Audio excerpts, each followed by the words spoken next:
4 दोहा महाप्रभु ने कहे, और आप और मैं भी 4 स्तर पर साधना करते हैं। जो ये भजन की जो घटना घटती है, ये 4 स्तर पर घटती है। सबसे पहला मन, फिर बुद्धि, फिर चित्त, और फिर आपकी आत्मा, आपका वो सूक्ष्म अहम जो आपका विशुद्ध स्वरूप है। तो आरंभ होती है उपासना कहां से? मन से। और आप भी देखोगे तो जीवन में ये घटना कहीं से घटी होगी, तो सुन लिया होगा कभी वृंदावन की महिमा, देख लिया होगा किसी को। मैंने बहुत लोगों से सुना जो कभी वृंदावन नहीं आए, वो सबसे पहले क्या बात कहते हैं? वो ये कहते हैं मन है वृंदावन जाने का, वृंदावन जाने का मन है, मन होता है वृंदावन जाने का। तो जो सबसे पहली उपासना की जो सीढ़ी है, जिस भाव के जिस धरातल पर उपासना आरंभ होती है, वो धरातल है मन। मन बुरा नहीं है। आपने कोस कोस कर मन को बुरा बना दिया, मन नहीं लगता, मन नहीं लगता, मन नहीं लगता। अरे कैसे नहीं लगता मन? खूब लगता है संसार में, कब से लग रहा है। और थोड़ा सा प्रयास नहीं करो तो जन्म जन्म इसी में लगता भी रहेगा, कोई कठिनाई नहीं है। मन के लगने में कोई कठिनाई नहीं, खूब लगता है मन। तो ये तो कथा का स्थान है ना।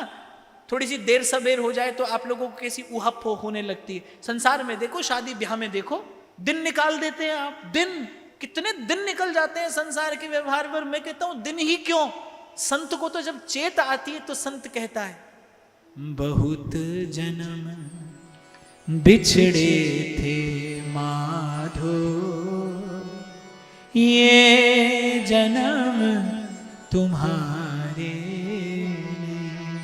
कि बहुत जन्म बिछड़े थे माधो, कितने जन्म दिए आपने मैंने इस संसार में। मन लगा तो दिए, बिना मन लगे कहीं रह सकते हैं आप? नहीं रह सकते। 2 ही बात होती है ना, कथा में मन ना लगे या तो चल देते हो।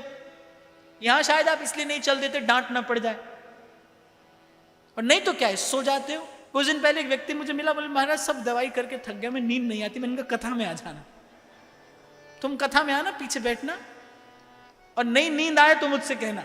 मैंने कहा भैया या तो तुझे नींद आ जाएगी, या नहीं तो तेरी जन्म जन्म की नींद खुल जाएगी। आ जाना कथा में, कहीं ना कहीं से तेरा उपचार हो जाएगा।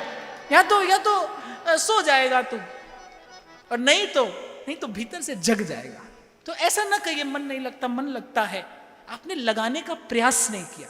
इसीलिए महाप्रभु कहते हैं, तन ही राख सत्संग में, मन ही प्रेम रस भेव। मन को लगाने की विधि बता रहे हैं आचार्य, कैसे लगता है मन, कैसे थोड़ा सा प्रयास करके, और आप बड़ा भारी प्रतिफल अपने जीवन में अनुभव कर सकते हैं।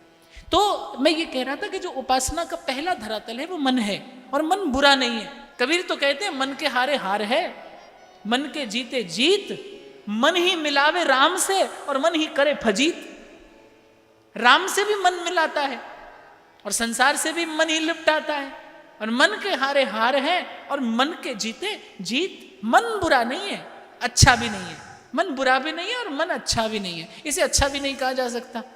अच्छा कहकर छोड़ दोगे तो उच्छृंखल हो जाएगा, और बुरा कहकर बांध लोगे तो प्रेम के अयोग्य हो जाएगा। क्योंकि प्रेम बंधन में रहता भी नहीं, और प्रेम बंधन देता भी नहीं। एक स्थान दीजिए उसे लगने का, एक ठौर दीजिए उसे बैठ जाने की। मन की चंचलता का कोई कारण होता है, मन की चंचलता का एक कारण है। क्या है मन? आप सब जानते हैं मन चंचल है।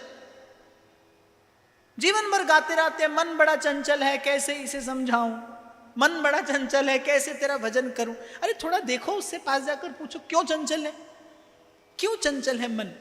मन चंचल नहीं है, मन व्याकुल है। मन चंचल नहीं है। मैं कभी नहीं कहता मन चंचल है।